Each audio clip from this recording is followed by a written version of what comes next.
ku kala duwantiin idinkii shabaabku iyaguna waxbay dumiyaan idinkuna waxbaa dhistaan idinku dadkiina aad u naxariisataan iyagu dadkooday baabi'iyaan idinku Soomaalinimada iyo qarannimada dhistaan iyagu waxay rabaan inay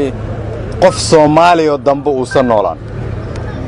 iyagu waxay ka shaqeeyaan inay asalka ummadda Soomaaliyeed cirib tiraan idinkuna waxaad ka shaqeysaan qarannimo baaba'day inaad soo nooleysaan qarax shalay halkan ka dhacay waxa loogu talagalay in lagu dhibaateeyo ummad Soomaaliyeed oo shacab ah meeshii ugu shacabka badneed ayay la eegteen macnaheedu waxay tahay sidaan hore u sheegay waxay soo direen fariintii ugu dambeysay shabaab oo aan rabo qof walba Soomaaliyeed inay ogaato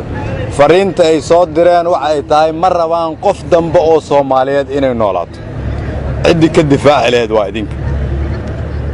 waxaan rabnaa meeshan maanta waxaan imid iyadoo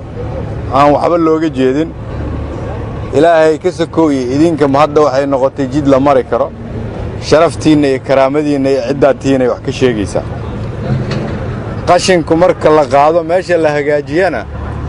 kuwii dambigaan geystay cidi ka daba tagi lahayd oo falkaas ka jaasay lahayd waa idinka cidu dalka ka xoreyn lahayd waa idinka haddii aad aragteen in boqolaal Soomaaliyeed oo hooyooyin iyo aabooyin lagu laaya meeshan inaanay mar dambe u dhicin mar dambe inaan la leen yaa laga rabaa inay hor istaagaan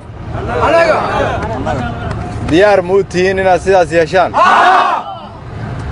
nolol maxay nagu taraysaa in dadkeena sidaan loo leenayo waa muhiim inaan maantay noogu dhowdahay dawladdiina iyo idinku inaad gacmaha isqabsataan shacabkiina waa idin jecel yihiin taariikhda mar baa la qoraa diyaar ma u tihiin taariikhdii shabaabka looga xoreyn lahaa dhulka Soomaaliyeed inaad qortaan waa maadsantihiin waa idin soo duceynaynaa wax walba xuquuq aad leedihiin waa heli doontiin haddii la yiraahdo